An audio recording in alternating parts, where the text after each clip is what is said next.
네, 소개받은 이노루스의 김여란 상무라고 합니다. 디지털 사업부를 담당하고 있고요. 지금 시간이 많이 지연됐기 때문에 빨리 진행을 하도록 하겠습니다. 핵심 부분만 말씀을 드리도록 하겠습니다.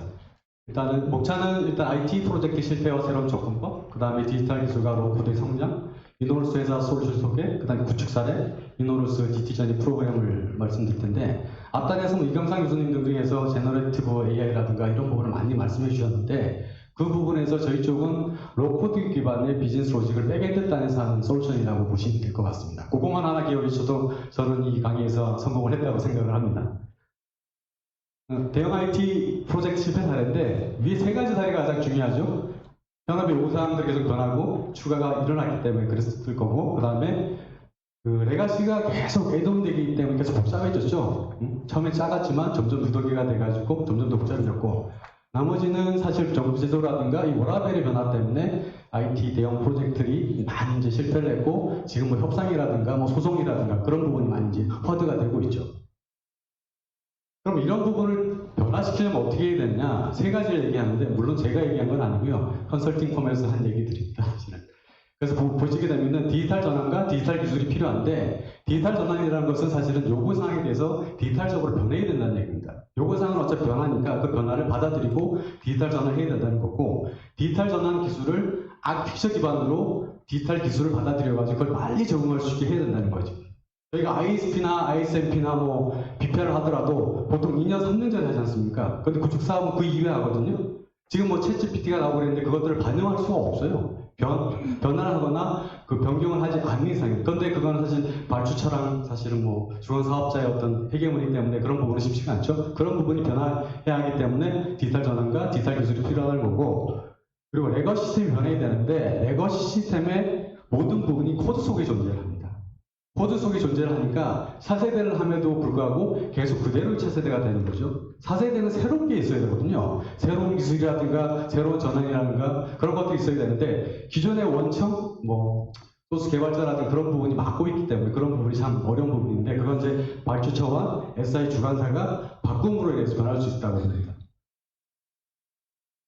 그러면 사실 디지털 전환과 디지털 기술이 뭐냐? 뭐 얘기 드릴 거 많은데 사실 공공 부분만 말씀드리면, 저쪽 오른쪽 밑에 보시게 되면 요즘 이제 자격검증이라든가 뭐 법령 시행 이런 것들을 컴포넌트화해서 디지털화해서 상품화하는 경우가 굉장히 많습니다. 대국민 서비스를 빨리 하기 위해서는 그 부분이 코드 기반이 아니라 노코드 기반의 어떤 그런 기반으로 변해야지 새롭게 복지 서비스라든가 수당이라든가 이런 부분을 제시할 수가 있죠. 그래서 이 부분이 디지털 전환과 디지털 기술이 같이 맞물려서 이루어져야 된다고 말씀을 드릴 수 있겠습니다. 그리고 복잡한 아까 두 번째죠. 레거 시스템이 계속 이제 쌓이고 그쪽에 하드 코딩으로 모든 것들이 존재하는데, 그게 점차적으로 해체가 되게 됩니다, 사실은. 거기서 규제라든가 규정이라든가 내부 업무 규칙이라든가 중요한 부분들이 나와야 되겠죠. 어플리케이션에서. 그래야지 그 어플리케이션 나온 규정이라든가 규칙이라든가 시행령이라든가 법규라든가 그런 것들이 시적절하게 시행이 될 수가 있는 거죠. 그래서 로우코드 개발 플랫폼들이 요즘 증가를 하죠. 앞단에, 프론트 단에서 그런 것들을 하는 솔루션들은 많습니다. 근데 이노루스 같은 경우 백단에서 로우코드 기반의 비즈니스 로직을 개발하는 국내 넘버원 회사라고 할 수가 있고요. 보시게 되면 SI 개발자 구인난과의 연봉 상승이 굉장히 이제 중요한데, 사실 SI 개발을 하시다 보면은 SI 개발자 레벨도 굉장히 천차만별이거든요. 그걸 해결할 수 있는 방법은 사실은 로우코드 기반의 RT도 사용을 하고 현업도 그런 것들 좀 배워서 쉽게 러닝 커브가 작은 제품들을 사용을 해서 개발 생산성과 업무 효율성을 높이는 그런 부분이 작동이 가능하다고 할 수 있겠습니다. 네, 그래서 앞단에 이제 뭐 IT 트렌드라든가 이런 걸 간단히 소개해 드렸고, 이노루스 회사를 간단히 설명을 드리면, 저희가 2007년도에 설립이 됐습니다. 업력으로 20년이 넘는 회사고요. 2015년도에 저희가 일본 법인이 설립해서 벌써 일본 손보 재팬이라든가 여러 대형 고객사를 확보를 하고 있고, 어려운 시기 작년에 저희가 상장을 했습니다. 그리고 지금 계속 성장을 하고 있고요. 시장 점유율로 따지게 되면 저희가 뭐 금융 쪽에서 저희가 넘버원을 하고 있고요. 그걸 기반으로 금융, 공공, 제조, 통신, 이제 여타 산업 분야로 저희가 확대를 하고 있습니다.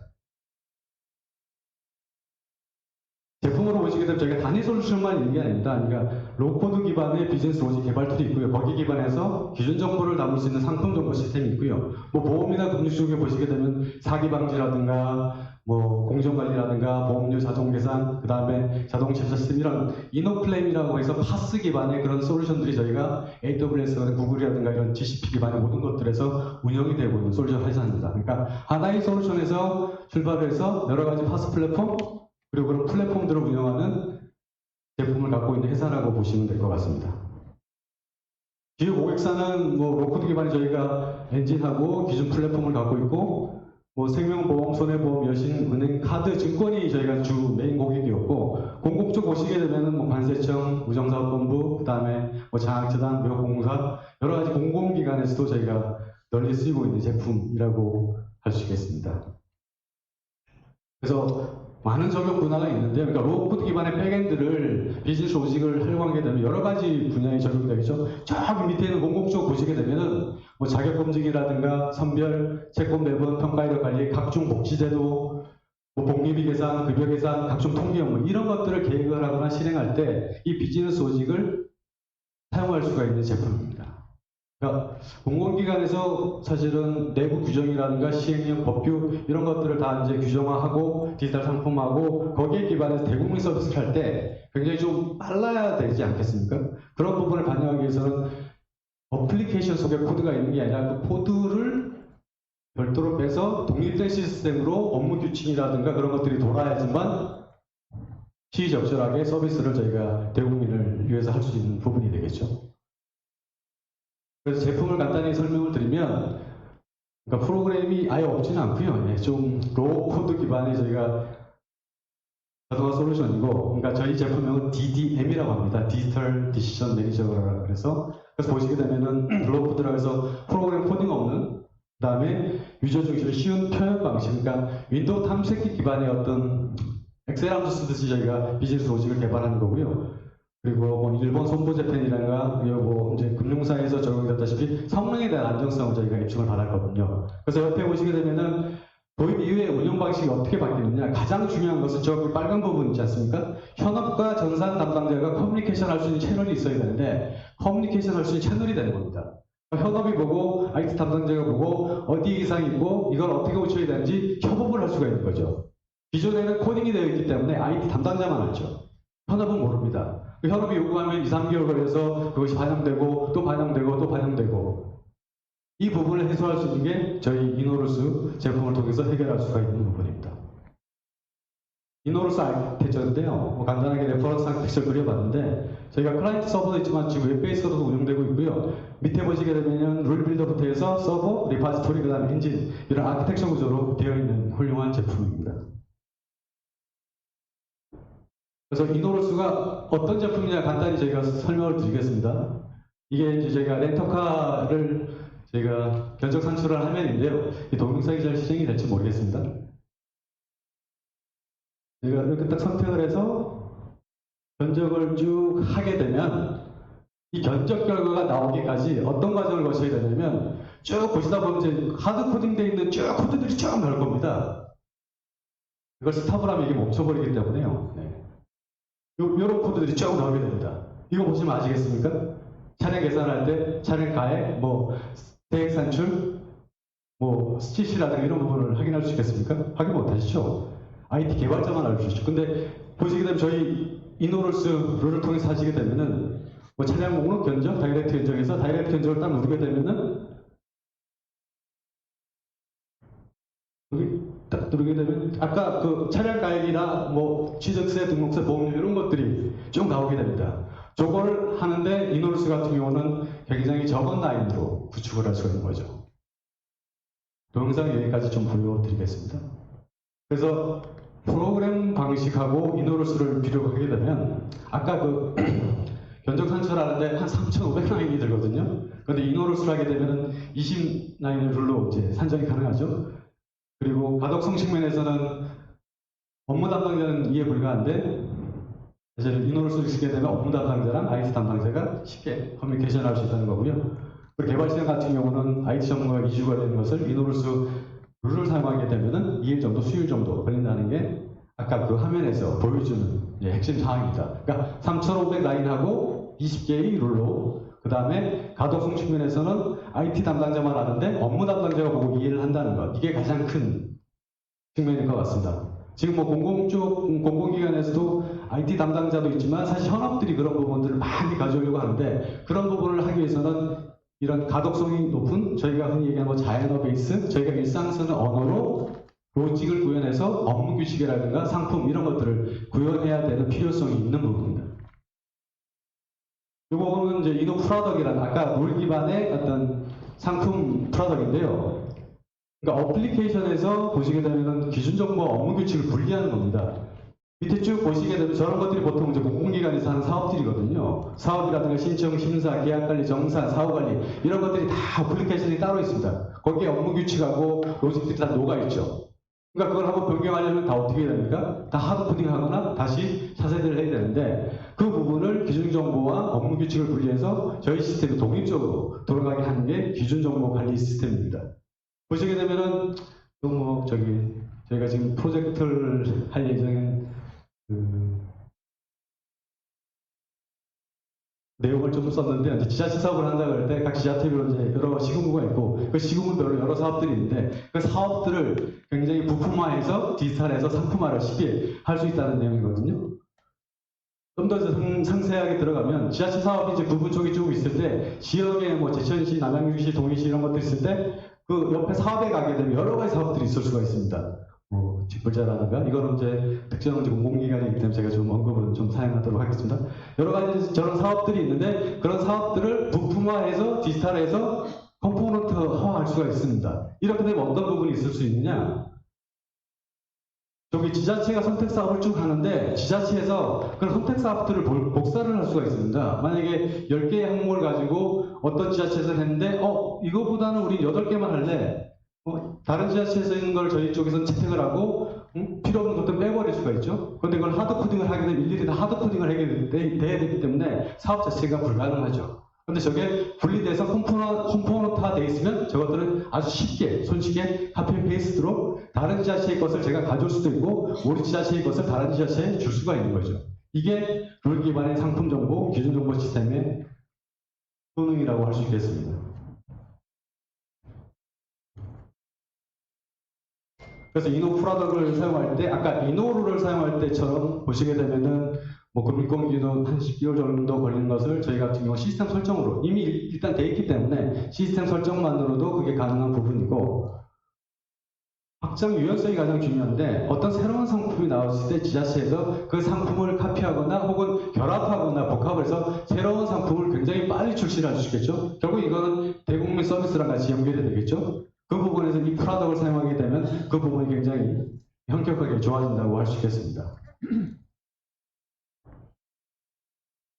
사례 기대효과 쪽인데요. 무역공공사 같은 경우도, 근데 이쪽에 좀 그런 해당 고객이 있는지는 제가 잘 모르겠어요. 지금 참석하신 고객들 중에는. 그럼 무역공사를 보시게 되면은 여기 이제 뭐 상품 관리 일원화라든가 다양한 상품에 대한 출시, 그 다음에 변경사항에 대한 원활한 관리가 필요했기 때문에 차세대를 진행을 했고, 그래서 차세대에서 그리고 있는 그림은 상품 시스템 문제점하고 업무 규칙 시스템 문제점을 이노루스를 통해서 상품 정보 시스템을 구축하고 효율성을 개선하고, 그 다음에 업무와 프로그램을 분리해서 계속 이제 운영을 했다는 그런 사례입니다. 시간이 계속 많이 있습니다. 네. 3분이죠. 네. 무역공사는 뭐 차세대 했던 그 목표랑 그 다음에 AGC2B에 대해서 자료에 제가 상세히 보여드렸고요. 추가적으로 보게 되면 저기 AG 시스템이 이제 저렇게 포함되어 있는데, 기준 정보랑 업무 규칙 이런 것들을 다 분리를 한 겁니다. 어플리케이션에서. 우리 별도의 시스템으로 관리를 해서 저런 것들을 했다는 거고, 요거는 이제 특약 같은 경우에 그러니까 속성이 하부 단위로 썸 메뉴로 계속 저희가 변경을 할 수 있거든요. 그러니까 굉장히 다양할 수 있는 거죠.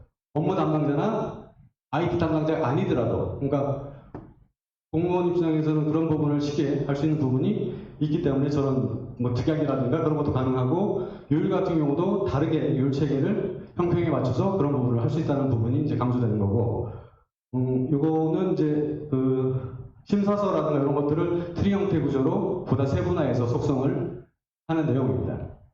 아마 이 부분이 좀 재밌으실 텐데 시뮬레이션 기능이 있습니다. 새로운 상품을 만들거나 새로운 요일을 적용했을 때 시뮬레이션 기능이 있어서 사전에 이 상품이 어떻게 결과가 나올지 시뮬레이션 하는 기능이 있죠. 저희 소프트웨어적으로 디버깅 기능이 있는 거고, 저런 것들은 사실 단위 테스트에서 저희가 실질적으로 할 수 있기 때문에 상품을 출시하고 나서 바로 그거에 대해서 시뮬레이션 해보고 이 상품이 괜찮은지 안 괜찮은지 저희가 알 수 있죠. 그전에는 어떻게 했었습니까? 단위 테스트 못하고 통태 들어가서 그 부분을 많이 했었죠. 결국 문제가 생겨서 통태에서 뒤집으려고 하다 보니까 못하니까 그냥 그대로 묵어가거나 뭐 분쟁이 생기거나 이런 경우가 있는데, 시뮬레이션 기능을 통해 가지고 단위 테스트, 그러니까 업무가 개발할 때마다 저런 것들을 테스트해보고 검증을 할 수 있는 기능들이 있죠. 굉장히 훌륭한 기능이거든요.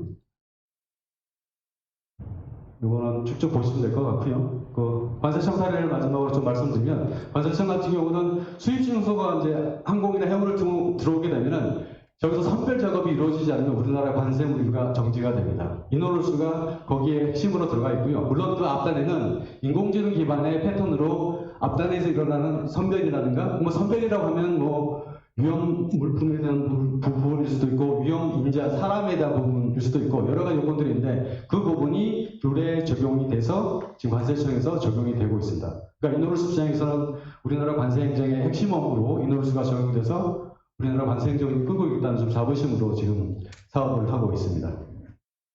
그래서 관세청 같은 경우는 아까 제가 말씀드렸다 가장 중요하게 생각하는 게 현업과 IT가 협업을 해야 되는데, 인원홀수가 없이는 IT와 협업이 안 되는 거고요. 그 다음에 현업 쪽에서 저것들을 사용할 수 있어야 되는데, 그럼 현업이 되게 쉽게 사용할 수 있어야 되잖아요. 그러니까 저 밑에 보시게 되면 저희가 관세청하고 사업을 할 때 현업용 룰 에디터를 만들었습니다. 위에는 인원홀수에서 만든 CS 버전 웹 버전인데, 저거는 사실 IT 담당자들이 사용하는 버전이고, 현업용 룰 에디터는 저거는 확대할 수가 없습니다. 저거는 이제 관세청 현업 담당자들이 자기가 아주 쉽게 내용만 넣으면 저희 쪽 API를 타고 저희 룰 엔진에서 돌아서 결과값이 되는 그런 구조로 되어 있습니다. 그러니까 진정으로 현업이 공공에서 사업을 하거나 그럴 때 사용할 수 있는 제품으로 저희가 지금 변모를 하고 있는 상태입니다. 관세청 사례는 이 정도로 하겠습니다. 그 자료는 또 뒤에 있으니까 보시면 될 것 같고요. 기대 효과는 가장 IT 측면에서는 뭐 유지 보정성, 고성능, 안정성, 개발성성 이건 뭐 두말할 필요가 없을 것 같고요. 비즈니스 측면에서 좀 봐주시면 될 것 같아요. 제도나 어떤 규정 변화에 굉장히 저희가 민첩한 대응을 할 수가 있고, 편리한 업무 규칙 관리를 현업이 할 수 있다는 것, 그 다음에 기준 업무 관리 체계를 통해 가지고 그동안 산지되어 있던, 그 다음에 복잡하고 처리를 못했던 그런 부분을 손쉽게 처리할 수 있는 제품이라고 인식해 주시면 될 것 같습니다.